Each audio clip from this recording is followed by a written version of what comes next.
Bem, boa tarde a vocês. Eu venho hoje com um pequeno textinho sobre a divisão territorial do Brasil e seu relacionamento com a ditadura militar e com todo o processo de desenvolvimento que a gente viu no século passado e que a gente vê ainda em alguns pontos como nos resquícios existentes no tecido urbano, que são resquícios desse período da ditadura, daquele período de planejamento urbano e regional, né, que ainda estão no nosso espaço urbano, no nosso espaço regional, digamos assim, né. E esse texto de hoje, que é o texto da aula 5, já que a aula acabou se transformando numa aula assíncrona devido a toda a semana de eventos que a gente teve no curso de geografia, acaba sendo um texto muito importante para a gente também compreender a partir de outras perspectivas como o Estado ele age nas suas diferentes possibilidades. Aqui a gente está falando de um período onde a gente tinha um Estado que era governado na mão de ferro da ditadura militar, dos governos militares, né? E nesse sentido, é interessante compreender, já que atualmente a gente tem outros meios de se planejar o espaço urbano e regional.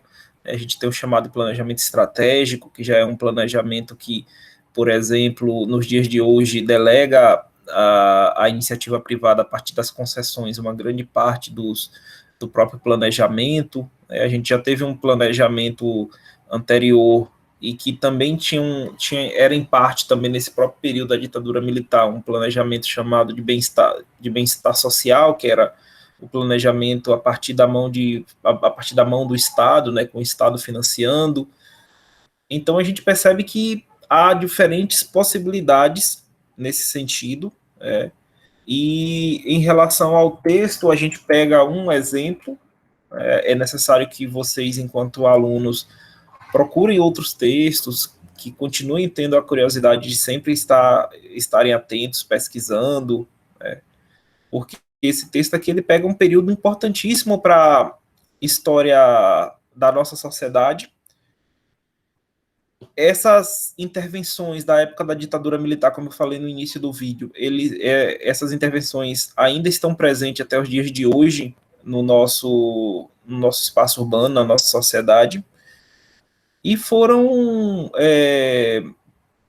caminhos para um planejamento que teve importância muito considerável, principalmente se a gente leva em consideração qual era aquele momento. A gente está falando de um momento aí que inicia na década de 60, vai até mais ou menos a década de 80, justamente num dos maiores períodos de crescimento demográfico que nosso país acabou experimentando, né? Então, a primeira coisa que o texto vai tratar em direção à discussão sobre a regionalização do Brasil.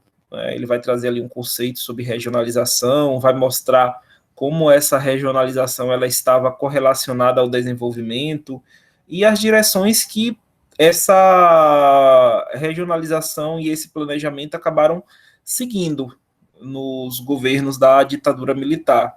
Primeiro, ele vai dizer que a gente tem uma regionalização a partir da colonização de vazios demográficos, e aí por vazios demográficos naquele período entendam principalmente o centro-oeste, principalmente uma parte do nordeste e principalmente o norte, mas principalmente nesse sentido o centro-oeste e o norte. Algumas ocupações de áreas de fronteiras com o objetivo de proteger o território brasileiro, ou seja, proteção militar, e também com fins de equiparação e integração territorial a partir da industrialização.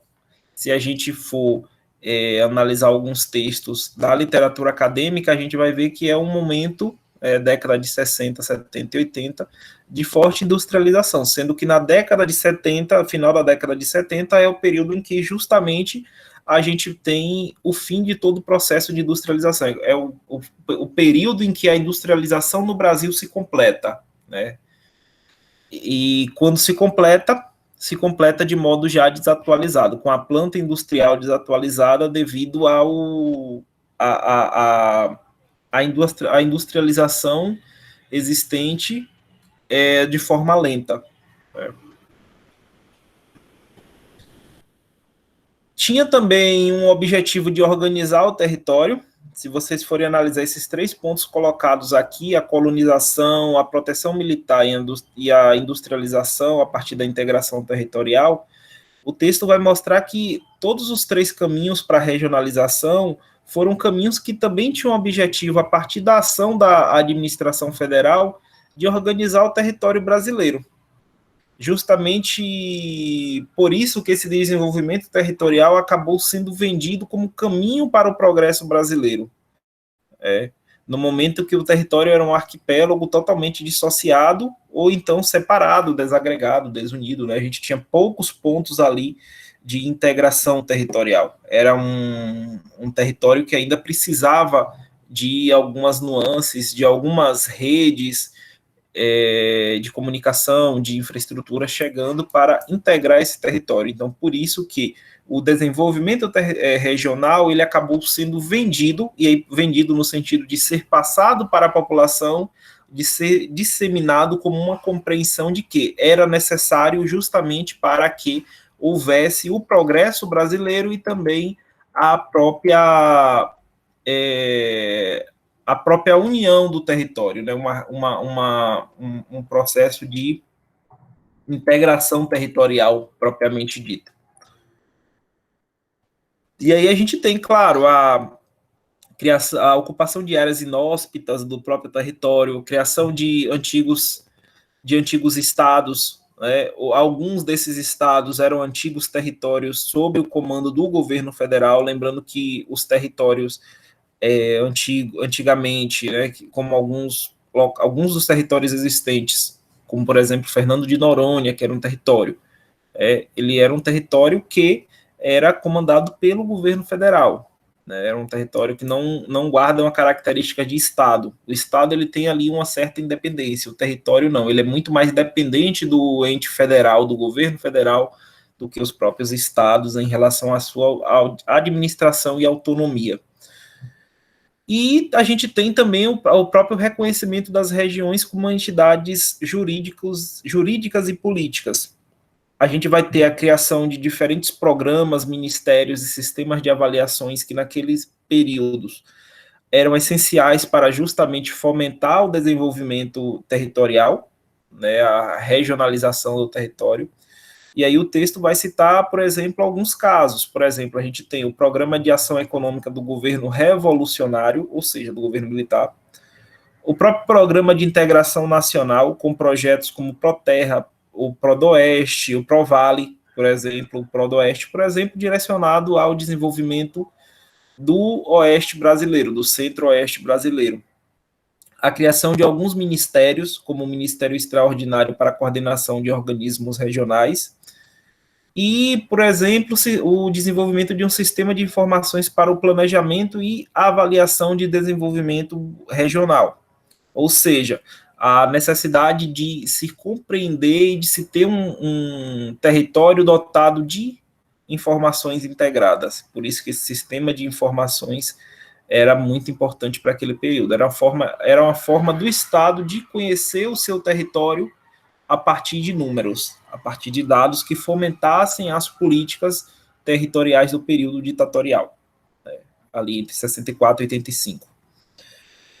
E, basicamente, se a gente for analisar essa discussão sobre planejamento regional no Brasil, vai ser influenciado fortemente pelas obras do Michael Rochefort. E o Rochefort, nesse caso, ele inclusive vem ao Brasil, ele inclusive trabalha junto com esses governos justamente para conseguir traçar planos para o desenvolvimento das diferentes regiões brasileiras. No caso do Rochefort, como a gente viu na aula anterior, quando a gente estudou a regionalização do Brasil, né, as obras do Rochefort eram voltadas para análise da rede urbana a partir do setor terciário da economia, e o Rochefort ele trazia ali algumas propostas de classificação do território, nesse caso especificamente do território brasileiro, em regiões vazias, regiões de equilíbrio tradicional com fraca densidade demográfica, regiões de equilíbrio tradicional com média ou alta densidade demográfica, ou então regiões de crescimento. E a partir disso, a partir dessas propostas, dessas diferentes regiões, é que o governo federal e o próprio Rochefort traziam ali algumas propostas de intervenção, de desenvolvimento, propostas de desenvolvimento territorial para essas grandes regiões. O Perrault, ele vai também ser muito importante na discussão sobre polos de crescimento para o governo brasileiro, para os planos do governo brasileiro, é outro autor que acaba sendo ali servindo de base para esse planejamento territorial do período da ditadura militar. E sendo assim, tanto as ideias do Perrault como as ideias do Rochefort, elas acabam sendo incorporadas aos diferentes programas existentes. A gente tinha aqui, por exemplo, o Programa Estratégico de Desenvolvimento, que vai se alimentar muito das ideias desses dois estudiosos, para chegar à conclusão de que a identificação dos diferentes polos de crescimento no território e em cada região acaba sendo importante para evitar a dispersão e as aplicações em conformidade com a orientação do programa estratégico. Então vejam que esse plano estratégico de desenvolvimento vai se basear na ideia de polos de desenvolvimento. Cada região ali seria um polo de desenvolvimento com uma possibilidade específica para crescimento, principalmente econômico, porque quando a gente fala de desenvolvimento, a gente está falando principalmente nesse sentido de desenvolvimento econômico, e cada polo desse teria ali um objetivo específico. Poderia ser destinado, por exemplo, para um desenvolvimento econômico voltado, por exemplo, à indústria. Poderia ser destinado a ser um polo de crescimento voltado, por exemplo, para o setor terciário, ou então para a tecnologia, enfim, vocês percebam que são possibilidades conforme as características. Claro que há uma discussão também sobre a própria aptidão regional da população, sobre o que já é desenvolvido, mas em alguns casos também esses planos acabam levando em consideração as necessidades vistas por esses pesquisadores e pelo próprio governo brasileiro, os objetivos desse governo brasileiro. A gente vai ter, claro, aqui, nesse mesmo período, a criação de alguns ministérios, como o chamado Ministério do Interior, que tem uma importância muito grande, se a gente levar em consideração que era justamente esse Ministério do Interior que era o órgão responsável por comandar algumas superintendências, como a SUDENE, como a SUDAM, a SUDECO, a SUDESUL, a SUFRAMA, o Banco Nacional de Habitação, que é aquele banco responsável principalmente por ser o braço financeiro do Estado no desenvolvimento urbano a partir de grandes condomínios nas grandes capitais e algumas partes do interior também, mas eu digo grandes capitais porque a gente vê isso muito nas grandes regiões metropolitanas, principalmente, não só nas grandes capitais, mas nas grandes regiões metropolitanas que tem essas capitais como núcleo, né? O Banco da Amazônia, o próprio Banco do Nordeste do Brasil, o próprio DENOX, e assim por diante. O texto traz aqui alguns exemplos de órgãos que ficaram sobre a responsabilidade desse Ministério do Interior, que também era chamado de MINTER, e que tinha ali algumas competências, como o próprio desenvolvimento regional, obviamente, a radicação de populações e a ocupação do território e as próprias migrações internas. Então, era esse órgão que ficava responsável por planejar essa discussão sobre migrações, por exemplo. Lembremos que essa década de 60, 70 e 80 é marcada inclusive por uma forte migração em direção ao centro-oeste, ficava responsável por organizar e administrar também os próprios territórios federais, ficava responsável pelas obras de saneamento básico, o beneficiamento de áreas e obras de proteção contra secas, inundações e irrigação, que era objetivo do DENOX, que é o Departamento de Obras contra a Seca, que hoje, se eu não me engano, acho que nem existe mais, mas de qualquer modo deve ter se transformado ali em algum órgão algum outro órgão do governo federal. Esses órgãos sempre trocam de nomes a depender da administração, né? Assistência de populações que eram atingidas por calamidades públicas, eram também competências desse Ministério do Interior. Assistência ao índio, aos municípios e ao próprio Programa Nacional de Habitação, que era financiado pelo Sistema Financeiro de Habitação e que tinha no Banco Nacional de Habitação seu agente financeiro. Claro que a problemática urbana, ela fica dentro do Minter e dentro de todas essas obrigações que a gente acabou de ver, fica um pouco em segundo plano, né? A problemática urbana, ela ganha mais destaque somente no momento em que é criado o Ministério do Desenvolvimento Urbano e Meio Ambiente, quase já no final da ditadura. Mas notem que mesmo assim, mesmo não tendo, digamos, uma discussão tão forte, ainda assim houve muitas obras consideradas essenciais no período em que o Minter acabou sendo responsável pelo desenvolvimento urbano, ou melhor, o desenvolvimento das grandes cidades, né, no sentido físico mesmo, não, aqui já não mais no sentido econômico, mas no sentido físico.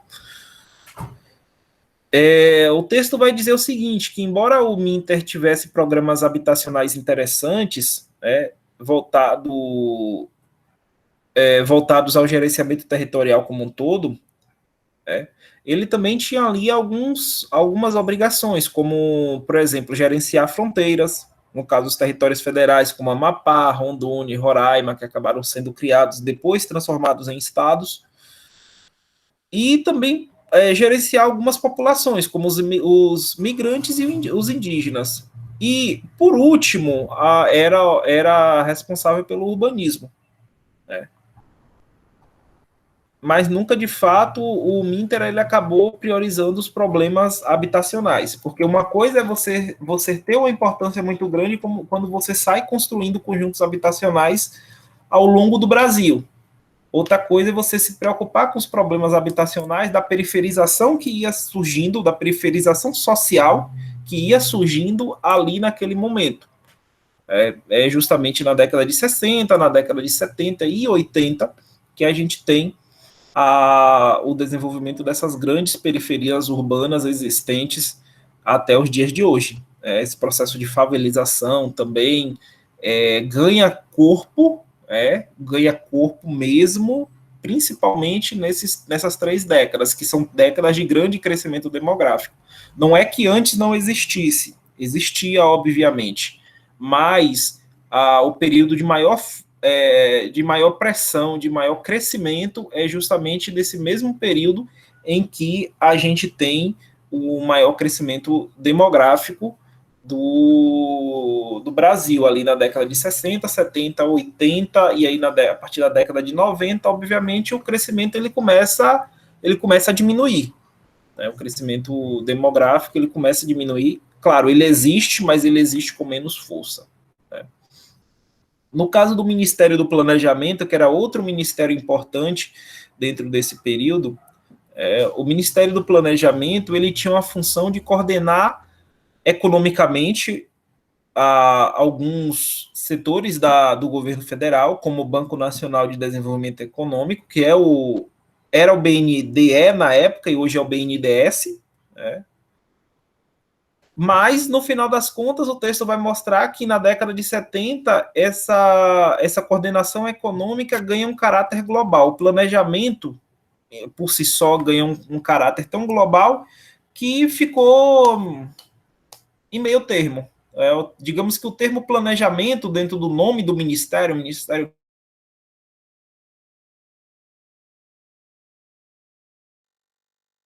global tão grande, tão amplo, que acabou, inclusive, em alguns momentos, sendo concorrentes, o Ministério acabou sendo concorrente em algumas decisões em relação a outros ministérios que existiam e que estavam mais ali destinados realmente à parte econômica e a outras discussões existentes, já que o planejamento não virou um planejamento urbano regional por si só, ficou algo amplo, né? Porque imaginem o seguinte, se eu falo para vocês o que é planejamento, O que é planejamento?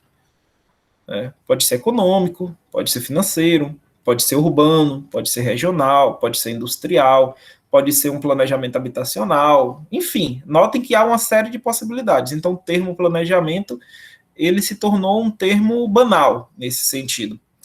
Aqui o texto destaca muitas das competências do Miniplan, mas eu aqui trago duas para vocês, que estão mais correlacionadas, dentre essas competências, que estão mais relacionadas ao nosso objetivo aqui, que é compreender a discussão sobre planejamento, sobre regionalização do território. E essas duas competências, uma primeira é o estudo e pesquisa socioeconômicas, inclusive setoriais e regionais, e uma segunda são sistemas estatísticos e cartográficos nacionais.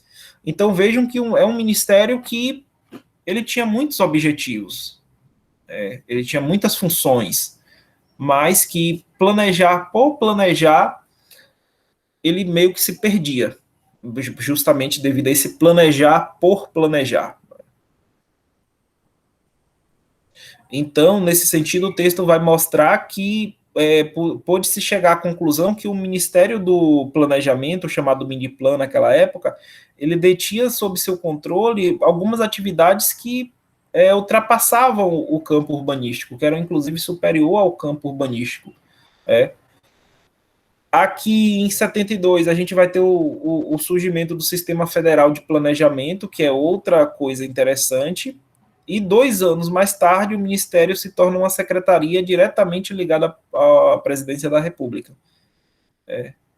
Então a gente tem aqui algumas alterações. E aí, para vocês terem uma ideia do que era planejamento na cabeça dos militares ali, essa Secretaria de Planejamento, Sistema Federal de Planejamento, justamente com o Ministério, eles eram responsáveis por alguns órgãos que estavam direcionados à pesquisa, como o IPEA, o IBGE e o próprio CNPq. Notem que era algo muito perdido, muito amplo, porque quando você fica responsável pelo CNPq, que hoje em dia é do Ministério da Ciência e Tecnologia, que é um órgão de pesquisa, tem uma coisa errada. Tudo bem, o IPEA e o IBGE é até mais fácil de aceitar, porque são institutos de pesquisa econômica e geográfica, né? Que tem como objetivo dotar o Estado enquanto Estado federal, mas também enquanto agente federal, né? Mas ente federal, agente não, Estado enquanto ente federal, mas também os municípios e os entes estaduais com dados, tanto o IPEA quanto o IBGE. Agora, o CNPq é um órgão de pesquisa mesmo, pesquisa acadêmica, no sentido literal.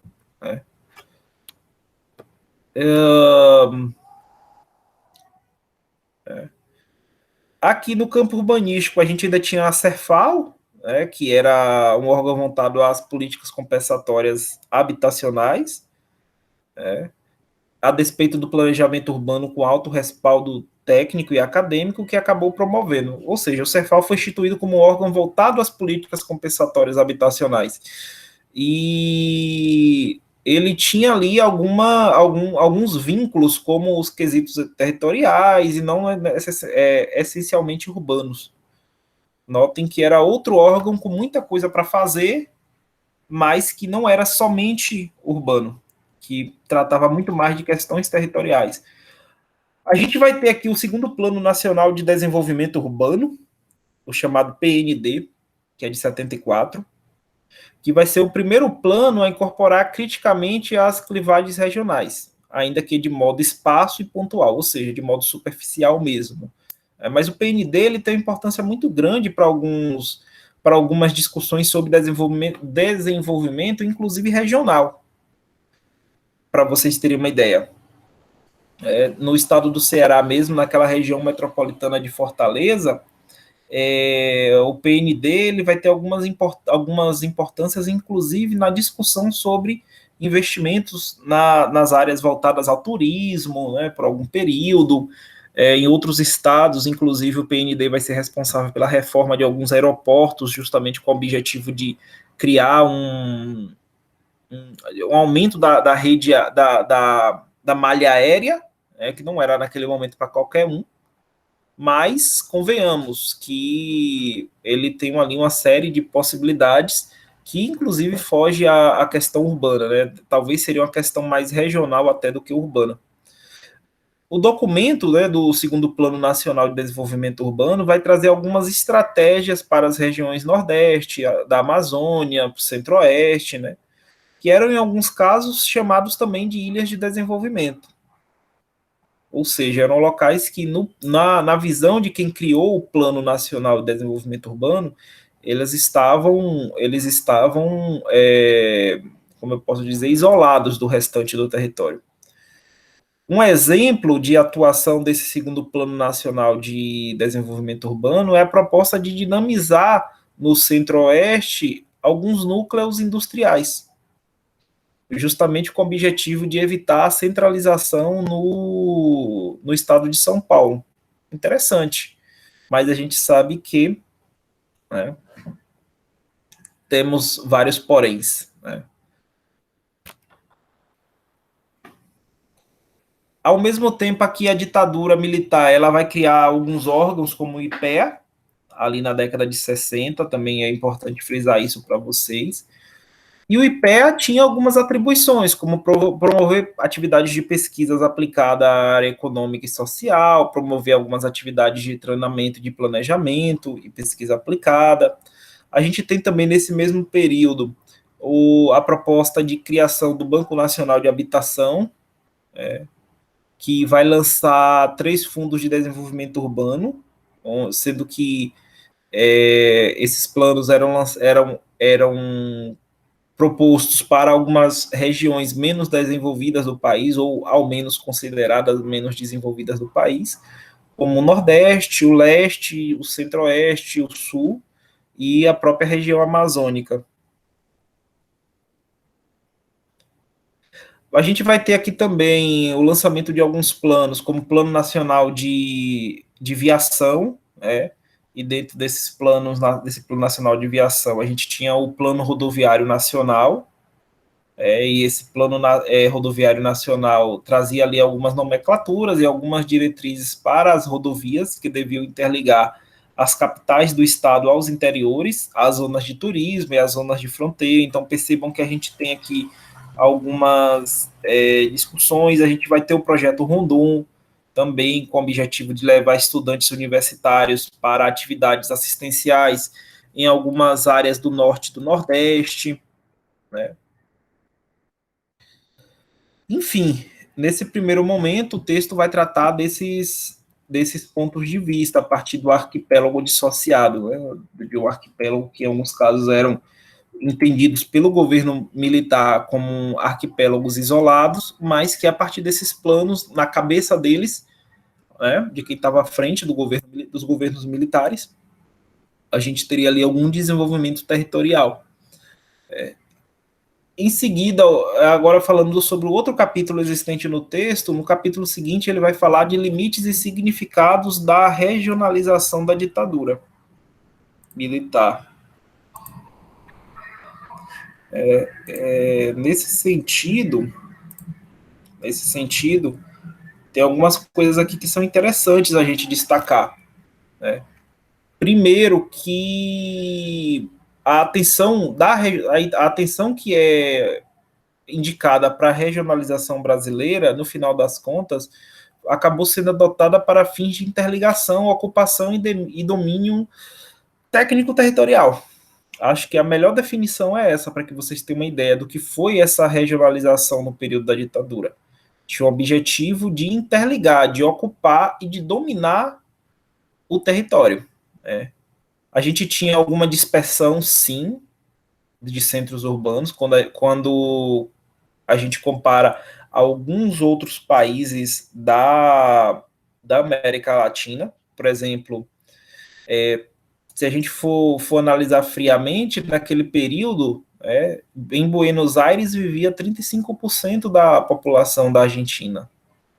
Em Caracas era 21% da população da Venezuela. Mas no Brasil não. No Brasil a gente tinha uma dispersão muito grande. A gente tinha uma dispersão muito grande, com algumas grandes capitais em processo de crescimento, com São Paulo e Rio de Janeiro naquele momento também concentrando uma boa parte da população, mas ao mesmo tempo a gente tendo outras capitais, principalmente no litoral, que como eu posso falar para vocês, que concentravam uma boa parte da população.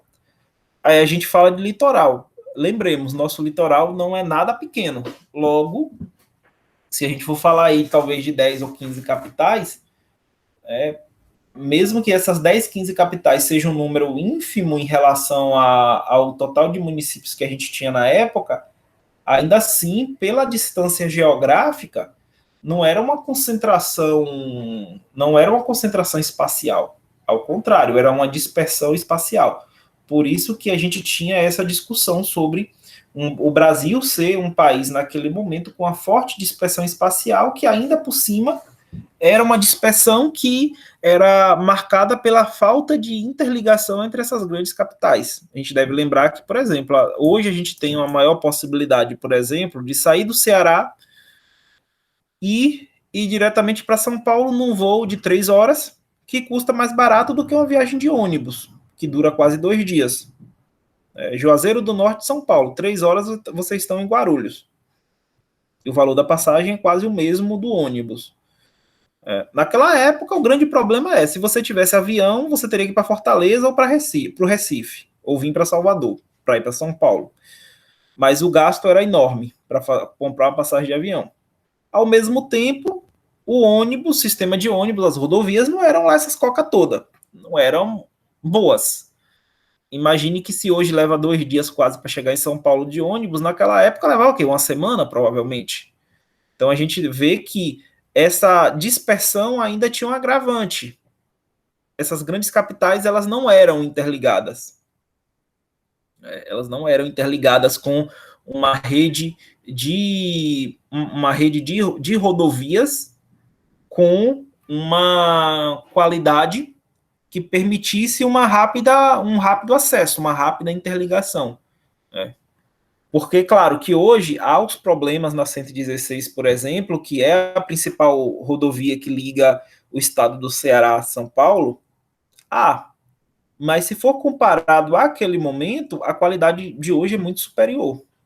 Você consegue chegar em 2 dias, sendo que talvez o maior dos problemas seja a grande quantidade de automóveis na 116 e, claro, a própria distância geográfica, que não permite, por exemplo, que o motorista acabe chegando mais rápido.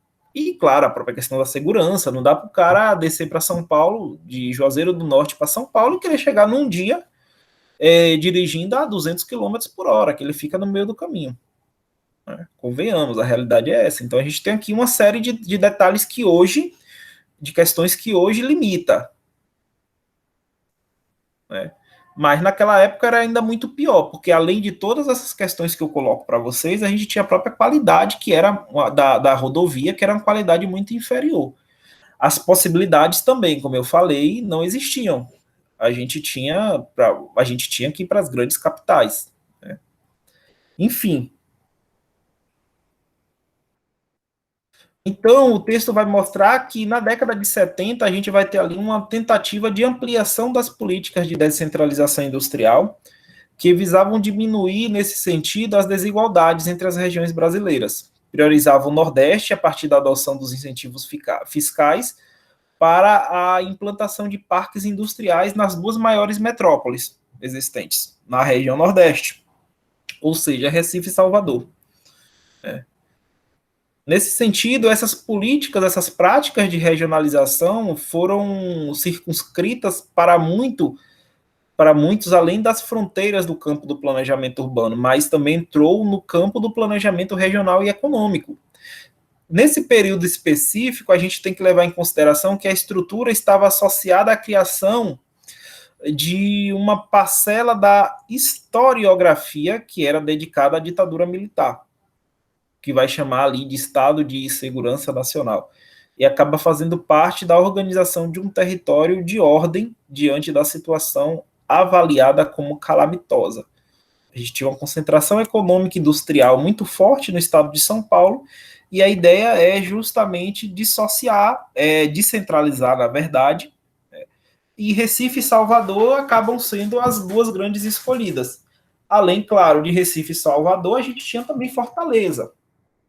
É escolhida, por exemplo, a partir da criação das regiões metropolitanas, que visavam também incentivos fiscais para o desenvolvimento regional. A gente pega que, quando se criou as 3 primeiras regiões, as 12, 13 primeiras regiões metropolitanas no Brasil, no Nordeste a gente tinha 3: Salvador, Recife e Fortaleza.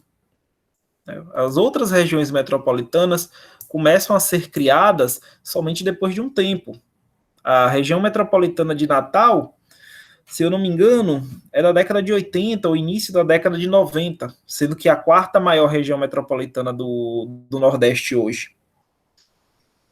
Então, daí a gente tira que ficou-se um foco muito grande nessas 3 grandes regiões metropolitanas no Nordeste, no caso Salvador, Recife e Fortaleza, sendo que o foco era ainda maior para as outras duas, para Salvador e para o Recife. Tem uma diferença. Salvador como eu posso falar, Salvador vai ganhar uma grande importância com a criação do polo industrial em Camaçari, na região metropolitana. Sim, a indústria petrolífera, a indústria automobilística. E o Recife vai ter uma importância devido à sua centralidade geográfica. O Recife vai ganhar algumas sedes de alguns órgãos públicos em número maior do que Fortaleza e Salvador, já que Recife, pela sua localização, Recife conseguia ser uma capital com maior poder como se diz, com maior poder geográfico de organizar e de controlar o Nordeste. Né? À toa que até hoje a região de influência do Recife é uma região muito grande, inclusive pegando uma parte do próprio sul do Ceará, do próprio norte da Bahia, de algumas partes do próprio Nordeste, algumas capitais, algumas grandes capitais do Nordeste até hoje sofrem uma forte influência econômico, política e social do Recife, algumas capitais menores, claro, excluindo aí Fortaleza e Salvador, porque elas duas são independentes, mas algumas outras que estão ali mais perto, como Maceió, como João Pessoa, até hoje sofre uma forte influência da região da chamada REGIC, né, região de influência do Recife.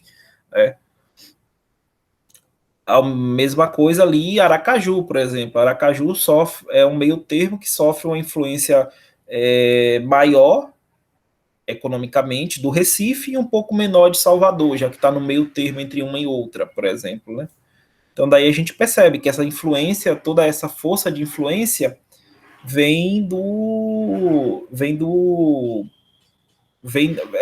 são resquícios de toda essa política trazida pela ditadura militar.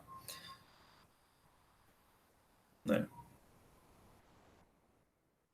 Então, nesse sentido, é importante registrar que o desenvolvimento regional, né, na ditadura militar, ele acabou sendo fruto de um pacto entre os grandes interesses rurais e também o próprio capitalismo industrial, que teve como principal consequência a reprodução ampliada e, a partir de então, também a modernização da oligarquia rural brasileira à custa do desenvolvimento social.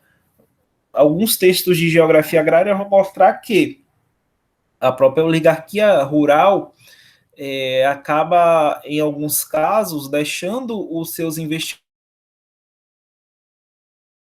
migrando em direção aos investimentos na indústria, na cidade. Na verdade, acho que a gente não precisa nem falar de alguns textos de geografia agrária no Nordeste. Se a gente for mostrar a questão do estado de São Paulo, a gente vai lembrar que a Avenida Paulista, que hoje é o centro econômico da América Latina, o que a Avenida Paulista era? A Avenida Paulista, por exemplo, claro, a gente está falando do início do século XX, né? Eu estou tentando aqui só contextualizar para que vocês tenham uma ideia. Mas, de qualquer modo, a Avenida Paulista era o local dos grandes casarões, dos grandes oligarcas da política do café, né?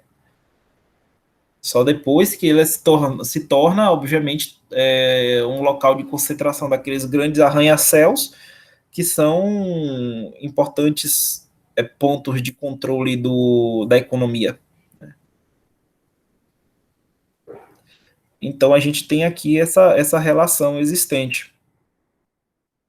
E aqui a gente percebe que o projeto desenvolvimentista do período da ditadura militar, ele acabou encontrando nos projetos de regionalização o seu território de materialização, ou seja, de ocorrência de fato, né?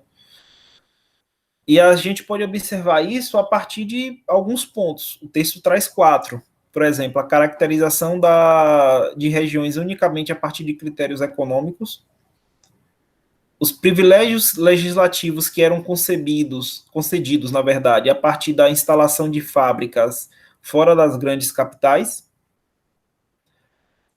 a remoção de bairros residenciais em prol do crescimento industrial, ou seja, em prol da instalação das grandes indústrias, e, finalmente, a partir da associação da ideia de regionalização ou de desenvolvimento.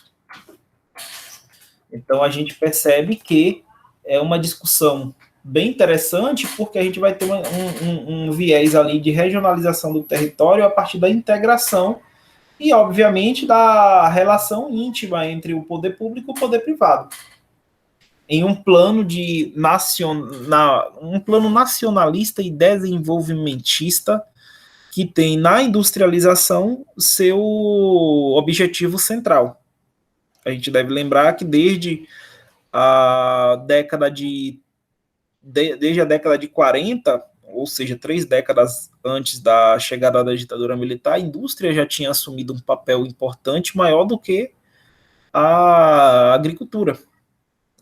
E a partir da década de 50, quando a indústria passa a representar dentro do PIB um maior valor, na verdade, um maior percentual do que a agricultura, e a partir de algumas pressões internacionais que entendiam que era a partir da industrialização que países como o Brasil, que eram considerados aqui, e aqui usemos esse termo entre aspas, né, subdesenvolvido, era só a partir dessa industrialização que a gente ia chegar ao chamado desenvolvimento.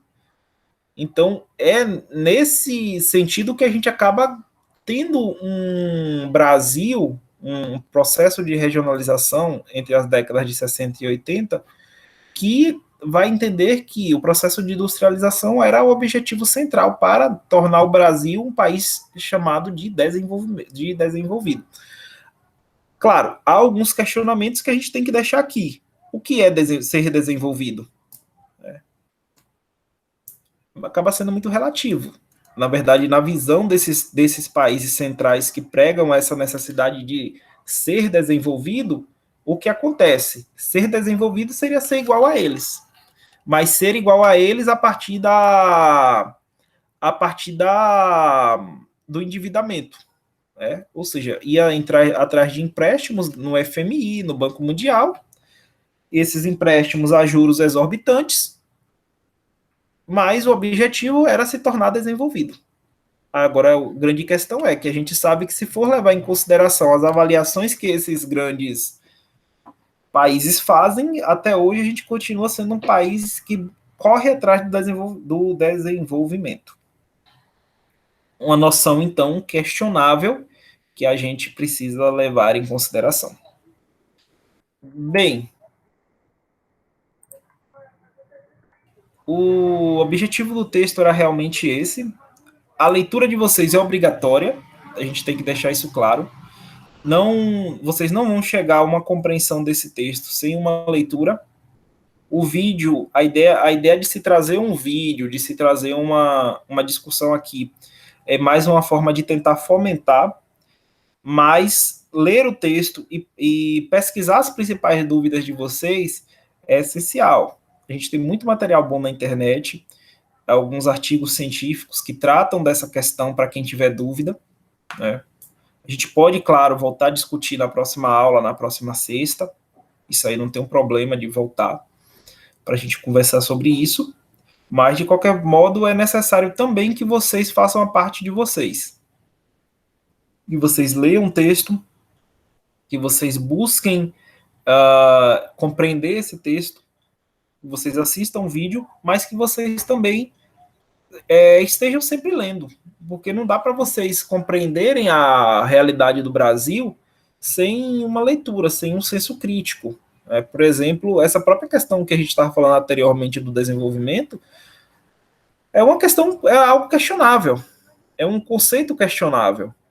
A gente não pode aceitar por aceitar, só porque é bonitinho. Vamos ser desenvolvidos igual aos outros países. Seria muito bom ser desenvolvido igual aos outros países se a gente fosse desenvolvido em nível de educação, em nível de saúde, no retorno dos impostos que a gente paga, na diminuição das desigualdades, das injustiças, de todo o processo que a gente tem. Seria massa. Quem é que não queria ser desenvolvido dessa forma? Mas desenvolvido por desenvolvido, como o FMI prega, como os governos brasileiros das diferentes administrações federais pregam, que todos esses bancos e economistas neoliberais pregam, isso aí a gente tem que questionar, porque não faz sentido. Espero que o texto tenha sido um texto interessante para vocês. Espero que esse vídeo traga algumas, como eu posso falar, esse vídeo traga aqui algumas coisas, tire algumas dúvidas de vocês. Eu continuo à disposição, a gente pode conversar sempre que vocês entenderem ser necessário. Até mais, gente.